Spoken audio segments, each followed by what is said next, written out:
لأول مرة حبشة مع عسل.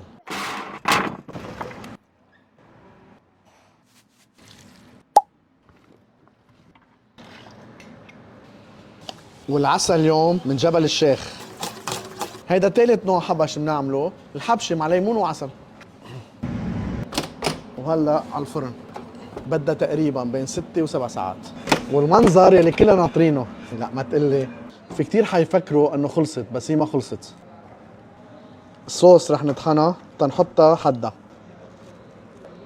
وهيدي اخر طريقة للحبشة، ما رح نعمل بقى حبش، خلصنا حبش. هيدا جولدن جول.